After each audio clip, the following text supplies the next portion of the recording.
प्रिय विद्यार्थियों, आज मैं एमएड सेकेंड ईयर के अंतर्गत आपको वीडियो लेकर के आया हूं। उसमें मेरा आज का विषय है अध्यापक शिक्षा, टीचर एजुकेशन।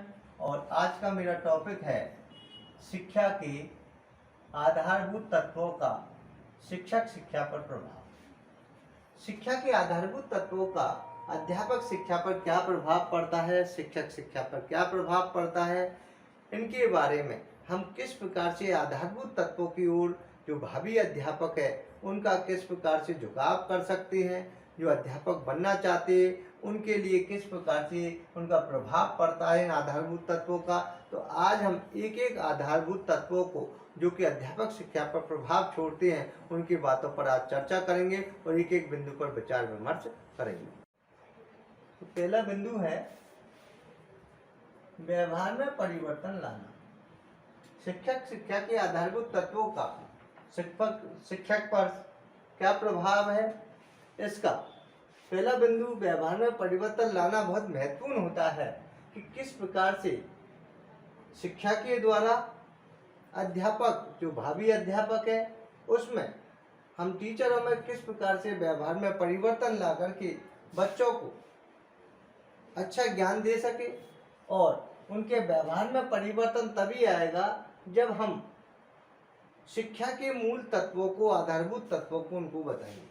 आधारभूत तत्वों के आधार पर किस ओर शिक्षा के द्वारा अध्यापकों का झुकाव है, किन कौशलों को जानते हुए अध्यापक अपने व्यवहार में परिवर्तन कर सकता है, किन उद्देश्यों को साथ में लेकर अध्यापक व्यवहारगत परिवर्तन करते हुए हमें शिक्षा से वो जुड़ सके।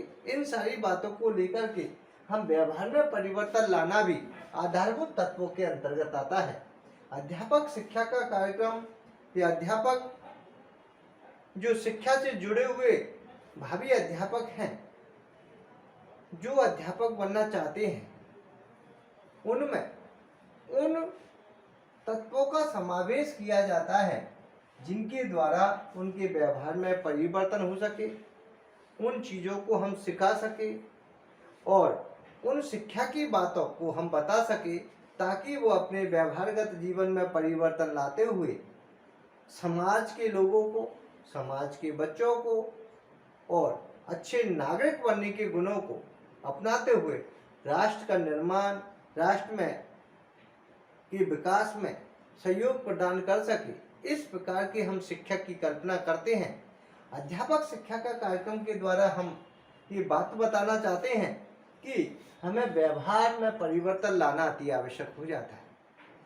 जो भी अध्यापक बनने के लिए प्रशिक्षणार्थी प्रशिक्षण ले रहे हैं, विभिन्न संस्थाओं में पढ़ रहे हैं, विभिन्न कॉलेजों में पढ़ रहे हैं, उन विद्यार्थियों का हमारा ये उद्देश्य होता है कि वो अपने व्यवहार में परिवर्तन लाए और व्यवहार में परिवर्तन लाते हुए शिक्षक के गुणों को अपनाएं और शिक्षण के दौरान या शिक्षा के दौरान जो भी आधारभूत तत्व है उनको वो जाने और जानने के पश्चात उस शिक्षक व्यवसाय से वो जुड़े। जब तक वो शिक्षक व्यवसाय से पूरे आधारभूत तत्वों को नहीं समझेगा, विभिन्न प्रकार की कौशलों को, विभिन्न प्रकार के शिक्षण सूत्रों को, विभिन्न प्रकार की विधियां प्रविधियां को या तकनीकों को या अन्य जो परामर्श या विरचनाओं को जब तक नहीं समझेगा तब तक वो इन सारी चीज़ों से नहीं जुड़ पाएगा। इसलिए इन सारी चीज़ों को जोड़ने के लिए हमें शिक्षण उद्देश्यों के साथ साथ विभिन्न प्रकार के उद्देश्यों को ग्रहण करते हुए, ब्लूम टैक्सोनॉमी के उद्देश्यों को जानते हुए हमें अपने व्यवहार में परिवर्तन लाने का कार्यक्रम भी हमें भावी अध्यापकों को बताना चाहिए ताकि अध्यापक उन सारी चीज़ों से जुड़ सके और अपने प्रशिक्षण को ठीक प्रकार से संपन्न करते हुए और अपने व्यवहार में परिवर्तन ला सके। इन सारी प्रक्रियाओं को बताने के लिए शिक्षा के आधारभूत तत्वों का अध्यापक शिक्षा पर बहुत ज़्यादा प्रभाव पड़ता है।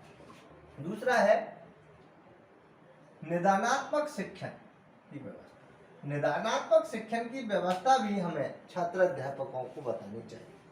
किस प्रकार से हम अपनी समस्याओं का निदान कर सके, किस प्रकार से हम निदानात्मक शिक्षण की व्यवस्थाओं से जुड़ सके, किस प्रकार से निदानात्मक व्यवस्थाओं को समझ सके।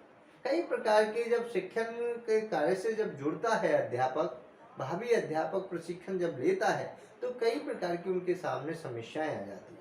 उन समस्याओं का निदान किस प्रकार से करे, निदानात्मक शिक्षण वो किस प्रकार से जाने, विद्यार्थी की जो समस्या उसको किस प्रकार से वो समाधान करे, इस प्रकार के निदानात्मक जो कौशल है उनको सीखने का उनको अभ्यास करना चाहिए, उनकी जानकारी उन्हें होनी चाहिए ताकि बच्चों की समस्याओं का वो निदान कर सके। निदानात्मक शिक्षण जब तक वो नहीं जानेगा, आने वाले समय में जब अध्यापक वो बनेगा तो कई प्रकार की समस्या उनके सामने खड़ी हो जाएगी, उन समस्याओं का समाधान वो नहीं कर पाएगा। इसलिए हमें निदानात्मक शिक्षण की व्यवस्था के बारे में उनको बताएं ताकि भावी अध्यापक उनसे जुड़ सके, उनका समाधान करने का प्रयास कर सके। ऐसी कौन कौन सी टेक्निक है या कौन कौन सी बातें हैं जिनसे हम समस्याओं का समाधान कर सकते, इसलिए हमें इन व्यवस्थाओं को जानने के लिए भी आधारभूत तत्वों पर शिक्षक शिक्षा का बहुत ज़्यादा प्रभाव पड़ता है। अगला है छात्र अध्यापकों की प्रयोग में रुचि। छात्र अध्यापकों की प्रयोग में रुचि बढ़ाने के लिए भी हमें इन सारी आधारभूत तत्वों को सम्मिलित करना अति आवश्यक हो जाता है, इनका भी बहुत ज़्यादा प्रभाव पड़ता है। छात्र अध्यापकों की प्रयोग में रुचि बढ़ानी चाहिए, ज़्यादा से ज़्यादा वो प्रयोगात्मक करें, ज़्यादा से ज़्यादा शिक्षण अभ्यास करें, ज़्यादा से ज़्यादा अपने कौशलों में वृद्धि करें, ज़्यादा से ज़्यादा स्कूलों से संपर्क करते विद्यार्थियों की कठिनाइयों को जानें, निदानात्मक कार्य वो करें, कई प्रकार की समस्याओं को वो चुनें, उन समस्याओं का छोटी छोटी समस्या को चुनते हुए उनका समाधान करें। इस प्रकार के छात्र अध्यापकों को प्रयोग में रुचि बढ़ानी चाहिए। जब तक वो शिक्षण अभ्यास का कार्यक्रम से नहीं जुड़ेगा तब तक वो प्रयोग नहीं कर सकता, रुचि नहीं बढ़ सकती। इसलिए हम रुचियों को बढ़ाने के लिए छात्र अध्यापकों के प्रयोग में रुचि रखने के लिए हम ये शिक्षक शिक्षा के आधारभूत तत्वों की बात करते हैं कि जब तक हम आधारभूत तत्वों से नहीं जुड़ेंगे, तब तक नहीं जानेंगे, तब तक हम शिक्षक शिक्षा पर प्रभाव अपना सकते। इसलिए आधारभूत तत्वों के लिए शिक्षक शिक्षा पर बहुत ज़्यादा प्रभाव है छात्र अध्यापक को प्रयोग में रुचि बढ़ाना। जब तक छात्र अध्यापक अपने प्रयोग में रुचि नहीं बढ़ाएगा, अपने कार्य में नहीं आगे बढ़ेगा, शिक्षा की गति को आगे नहीं बढ़ाएगा, अपने व्यवसाय के प्रति रुचि जागृत उनको नहीं होगी, तब तक वो शिक्षा के क्षेत्र में आगे नहीं बढ़ सकता। हमें जिस कार्य को करना है, अगर हम शिक्षक का व्यवसाय चुनने के लिए जा रहे हैं, भावी अध्यापक है, छात्र अध्यापक है और हम इस व्यवसाय से जुड़ रहे हैं, तो हमें इसमें रुचि उत्पन्न करना अति आवश्यक हो जाता है। इसलिए शिक्षा पर बहुत ज़्यादा प्रभावकारी होता है। इसलिए हमें अच्छे तरीके से शिक्षक बनने के लिए हमें इसमें रुचि बढ़ानी चाहिए। अगला है प्रश्न कौशलों की योग्यता का विकास। छात्र अध्यापकों में प्रश्न कौशलों की योग्यता का विकास किया जाता है। कई प्रकार की ऐसे कौशल होते हैं जिसमें एक कौशल होता है प्रश्न कौशल। प्रश्न कौशल एक अध्यापक में आना जरूरी हो जाता है। उनको प्रश्न कौशल, किस प्रकार के प्रश्न हमें छात्रों से पूछने चाहिए, कैसे पूछने चाहिए, सरल से कठिन की ओर हमें प्रश्न पूछने चाहिए ताकि छात्र जब उत्तर दे तो ठीक प्रकार से उत्तर की प्राप्ति उनको हो जाए। कई ऐसे तरीके होते हैं जहां अध्यापकों को प्रश्न कौशल की योग्यता का विकास करना चाहिए। अध्यापकों में ये कौशल इसलिए बताया जाता है जब अध्यापक के कार्य से प्रशिक्षणार्थी जब जुड़ता है या पीपल टीचर जुड़ता है या भावी अध्यापक जुड़ता है या छात्र अध्यापक जुड़ता है तो कई प्रकार के जो कौशलों का ज्ञान उनको दिया जाता है, जिसमें महत्वपूर्ण कौशल है प्रश्न कौशल। प्रश्न कौशल का काम हमेशा कक्षा कक्ष में पढ़ता रहता है, विद्यालय में पढ़ता रहता है, प्रशिक्षणार्थियों को से भी हम प्रश्न पूछते हैं। तो इस प्रकार की कौशलों का प्रयोग का विकास भी हमें छात्र अध्यापकों में करना चाहिए और छात्र अध्यापकों में ये प्रश्न कौशल जब आ जाएगा तो कई प्रकार से हम शिक्षा में गति दे सकते हैं। शिक्षा का जो प्रभाव है वो अध्यापक शिक्षा पर पड़ सकता है। इसलिए हमें प्रश्नों को पूछने का तरीका आना चाहिए।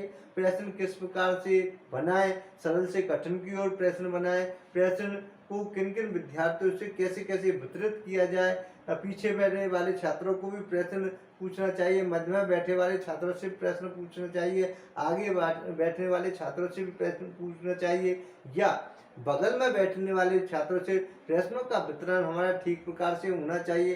प्रश्न ठीक प्रकार से ऐसे प्रश्न पूछने चाहिए जहाँ पर ठेस पहुँचाने वाले प्रश्न ना हो।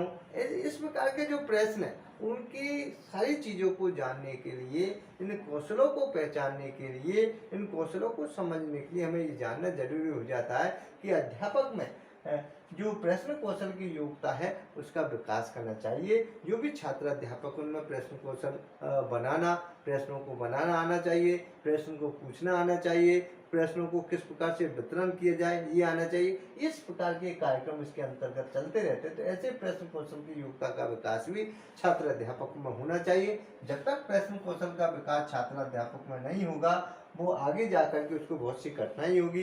जब अध्यापक वो बनेगा, विद्यालय में उनकी नियुक्ति होगी, तो कई प्रकार से छात्रों को वो ठीक प्रकार से अपने प्रश्नों को नहीं बता पाएगा, नहीं पूछ पाएगा। इसलिए हमें भावी कार्यक्रम जो अध्यापकों का है उसके अंतर्गत भी हमें ऐसे प्रशिक्षण, जो अध्यापक बनना चाह रहे भावी अध्यापक होते हैं, उनके लिए भी हमें ऐसे प्रशिक्षण कार्यक्रम के अंतर्गत प्रश्न कौशल का विकास भी हमें समय समय पर करना चाहिए, ताकि हम से जो शिक्षक शिक्षा के आधारभूत तत्वों का जो शिक्षक शिक्षा पर प्रभाव पड़ता है उसको हम मान सके, ऐसे प्रभाव को जान सके कि वो ठीक प्रकार से अपने शिक्षा व्यवसाय से जुड़ पाए। अगला है कक्षा कक्ष का प्रबंधन की योग्यता। कक्षा कक्ष के प्रबंधन की योग्यता का भी हमारा एक बहुत बड़ा एक विकास करना होता है, इसकी योग्यता बढ़ाना होता है कि कक्षा कक्षा प्रबंधन किस प्रकार से किया जाए।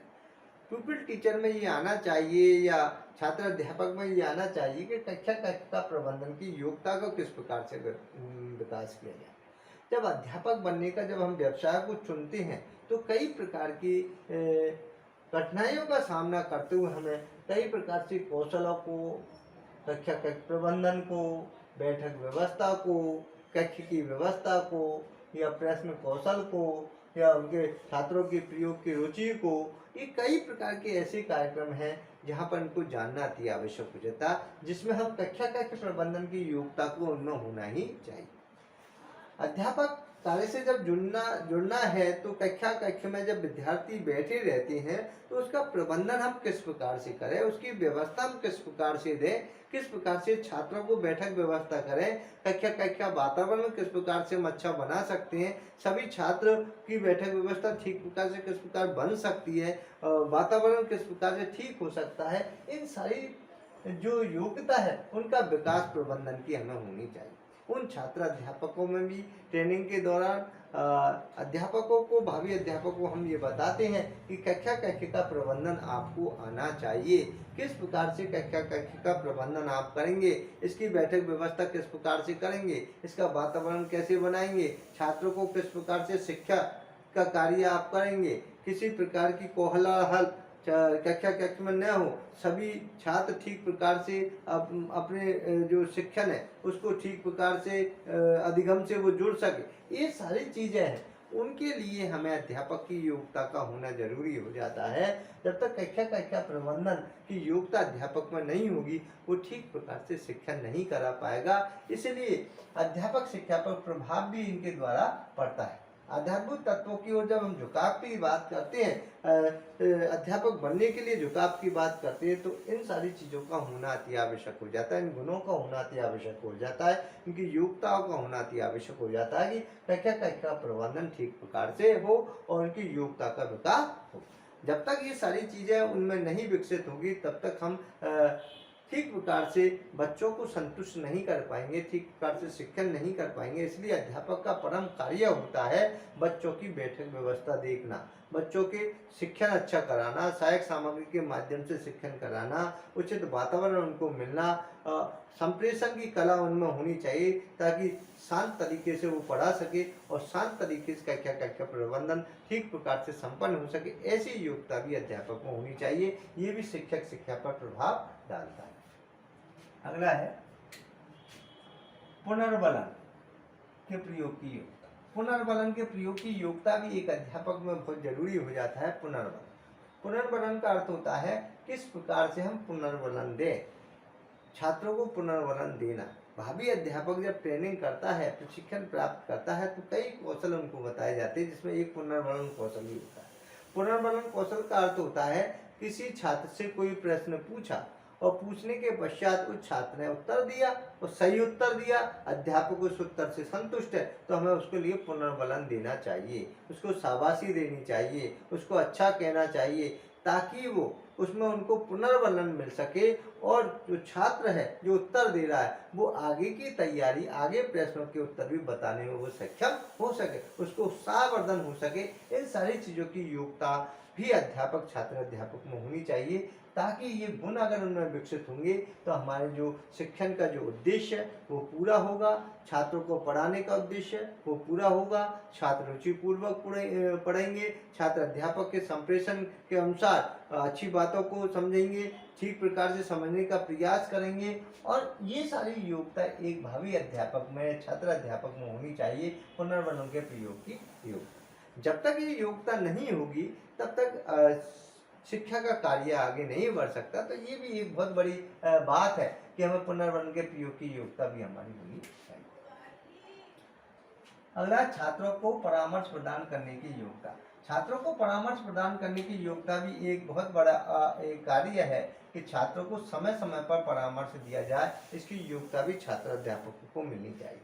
छात्रों को परामर्श प्रदान करने की योग्यता का मतलब होता है कि छात्रों को परामर्श दें, छात्रों की कठिनाइयों को दूर करें, छात्रों को निर्देशन अगर चाहिए, उसको परामर्श चाहिए। कई कठिनाई ऐसी हो जाती है कि छात्रों को उनको परामर्श देना अति आवश्यक। गाइडेंस और काउंसलिंग का ये कार्यक्रम होता है कि हम भावी अध्यापकों को परामर्श प्रदान करें। जब तक हम परामर्श प्रदान उनको नहीं करेंगे तब तक ये कार्यक्रम उनका नहीं चलेगा, इसलिए हमें इनको परामर्श प्रदान करना चाहिए। छात्रों को समय समय पर परामर्श दें और परामर्श की योग्यता भी उनको विकसित करनी चाहिए। छात्र निरीक्षण की योग्यता। छात्र निरीक्षण की योग्यता भी हमें समय पर, छात्रों की योग्यता का निरीक्षण भी हमें समय समय पर करना चाहिए, क्योंकि छात्रों की निरीक्षण की योग्यता भी हमें इस प्रकार से बताती है कि हमें समय पर छात्रों के मूल्यांकन का निरीक्षण करना चाहिए, कार्यों का निरीक्षण करना चाहिए, जो पाठ पढ़ाई गई है, पाठ पढ़ा दिए गए हैं, उनको समय समय पर निरीक्षण करने चाहिए। इन सारी चीज़ों की योग्यता भी छात्र अध्यापकों को ये ट्रेनिंग के दौरान, प्रशिक्षण के दौरान या विभिन्न प्रकार की कक्ष में, या जब वो शिक्षण कर रहा है, प्रशिक्षण ले रहा है, तो विभिन्न प्रोफेसरों के द्वारा, लेक्चररों के द्वारा, गुरुओं के द्वारा ये बात बताई जाती है कि छात्र निरीक्षण की योग्यता को इसमें विकास किया जाए। जब तक छात्र निरीक्षण करना नहीं जानेंगे, छात्र अध्यापक निरीक्षण करना नहीं जानेंगे, तब तक वो ठीक प्रकार से उसका मूल्यांकन नहीं कर सकते। शिक्षण अभ्यास के दौरान हम एक कार्यक्रम रखते हैं, जब विद्यार्थी पाठ पढ़ा देता है, छात्र अध्यापक पाठ पढ़ा देता है, तो अध्यापक के द्वारा उनका निरीक्षण किया जाता है, उसने पाठ किस प्रकार से पढ़ाया, कैसे पढ़ाया और किस प्रकार से पढ़ाते हुए उनमें क्या कमियां रही, उनमें नोट डाल दिए जाते हैं। इसलिए उनको समय समय निरीक्षण करने की योग्यता का विकास किया जाता है। ऐसे ही पीपल टीचरों में, जब पीपल टीचर शिक्षण अभ्यास करता है तो उसके साथीगण उसका निरीक्षण करते हैं, निरीक्षण की योग्यता, निरीक्षण करते हुए पढ़ाने के दौरान में क्या कमी की है, किस प्रकार से पढ़ाने के दौरान उसको कठिनाई आ रही है, उन कठिनाइयों को हम किस प्रकार से निराकरण कर सकते हैं निरीक्षण के द्वारा। इन सारी चीज़ों की योग्यता का भी विकास इसके द्वारा किया जाता है। कैसे निरीक्षण किया जाता है, कितने समय का निरीक्षण किया जाए, उसमें क्या कमी रही उसको कैसे नोटेट किया जाए, ये सब निरीक्षण की योग्यता के विकास के अंतर्गत ही आता है। इसलिए छात्र अध्यापकों में या छात्रों में निरीक्षण की योग्यता का विकास भी करने का एक उद्देश्य भी हमारा रहता है, ताकि अध्यापक शिक्षा पर अच्छा प्रभाव पड़ सके। इसलिए छात्रों को, अध्यापकों को ये निरीक्षण की बातें भी बताई है। अगला है शिक्षा में संप्रेषण की योग्यता। शिक्षा में संप्रेषण की योग्यता का भी एक बहुत बड़ा योगदान है। अध्यापक जब संप्रेषण करता है, कक्ष में पाठ पढ़ाता है, तो उसका संप्रेषण ठीक प्रकार से होनी चाहिए, उसकी भाषा अच्छी होनी चाहिए, उसकी आवाज़ प्रभावशाली होनी चाहिए, उसकी बात पीछे तक बैठे छात्रों तक पहुंच सके, समझ सके, ऐसे संप्रेषण उनको करना चाहिए। बाधा युक्त संप्रेषण या कम आवाज के द्वारा छात्र पीछे तक बैठने वाले नहीं सुन पाते, और सुन पाते तो जो चीजें वो सही प्रकार से उन तक नहीं पहुंच पाती, ये भी एक कठिनाई आती है। इसलिए शिक्षा में जो संप्रेषण की योग्यता का विकास करना भी एक अध्यापक को होना चाहिए, छात्र अध्यापक को होना चाहिए। छात्र अध्यापक की आवाज़ प्रभावशाली होनी चाहिए। छात्र अध्यापक के जो पाठ को जब वो पढ़ाता तो उसके सहज एवं सरल तरीके से, बिना कठिनाई युक्त वो पाठ को विद्यार्थियों तक पहुंचाए, ऐसी कला उनमें होनी चाहिए। छात्र उनकी भाषा को ठीक प्रकार से समझते हो ऐसी कला उनमें होनी चाहिए। स्पष्ट आवाज उनकी होनी चाहिए ताकि उनकी बात वो ठीक प्रकार से समझे। कहीं उनको कोई कठिनाई होगी तो जब शिक्षा में संप्रेषण की योग्यता की बात करें तो कई प्रकार के संप्रेषण की योग्यता भी अध्यापक में जरूरी है, तभी हम अध्यापक शिक्षा को आगे बढ़ा सकते हैं, शिक्षक शिक्षा पर प्रभाव बना सकते हैं। तो आधारभूत तत्वों के अंतर्गत भी हमें जो संप्रेषण का जो कार्य है इसकी योग्यता का होना भी जरूरी हो जाता है। एक अध्यापक बनने के लिए उसकी संप्रेषण कला होना अति आवश्यक है। ये भी एक बात। अगला है शिक्षण व्यूहरचना का प्रयोग करने की योग्यता। शिक्षण व्यूहरचना का प्रयोग करने की योग्यता के शिक्षण की जो व्यवस्था है, व्यूहरचना है, उसका प्रयोग हम किस प्रकार से कर सके, किस प्रकार से बच्चों को ज्ञान दे सकते हैं, किस प्रकार से शिक्षण करा सकते हैं, किस प्रकार सहायक सामग्री के माध्यम से उनको पढ़ा सकते हैं, स्थायी ज्ञान उनको किस प्रकार से मिल सकता है, किस प्रकार की व्यवस्था दे सकते हैं, इस प्रकार की गतिविधियों को अध्यापक अपनाएं, उसका प्रयोग करें, इसकी योग्यता को धारण करें ताकि जो अध्यापक शिक्षा पर प्रभाव है वो बन सके, आधारभूत तत्वों के अनुसार वो जुड़ाव कर सके। तो ऐसी भी योग्यता का विकास करना भी अहम बात हमारी हो जाती है। ये भी एक प्रभाव का कारण होता है। अच्छा है परामर्श प्रदान करने की योग्यता। परामर्श प्रदान करने की योग्यता का भी हमें समय समय पर छात्र अध्यापकों को बताना चाहिए कि छात्र अध्यापकों को समय समय पर जो कठिनाई आ रही है, प्रशिक्षण के दौरान आ रही है या स्कूल में जब सेवाएं वो देगा तब आ रही है, तो एक अध्यापक का परम कार्य होता है कि वो इस ट्रेनिंग के दौरान उनको ये आधारभूत तत्वों के दौरान उन तत्वों को पहले से ही सिखा दिया जाए ताकि उन योग्यता के अनुसार उनमें जो योग्यता विकसित हो सके और परामर्श प्रदान करने की योग्यता को वो सीख जाए।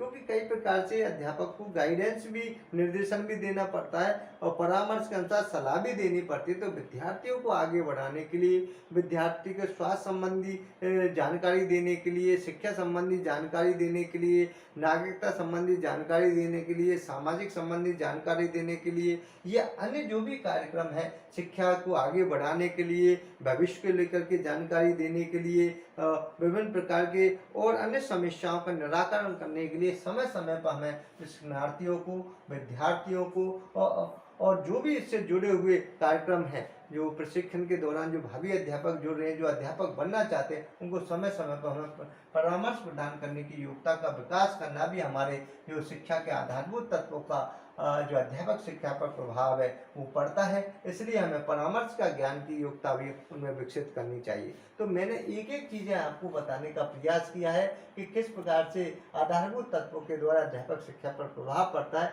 तो आपने एक एक बिंदु को समझा होगा और सुना होगा और सुनकर के आप इसको समझते हुए अच्छे अंकों से आप पास होंगे। जय हिंद, जय भारत, नमस्कार, धन्यवाद।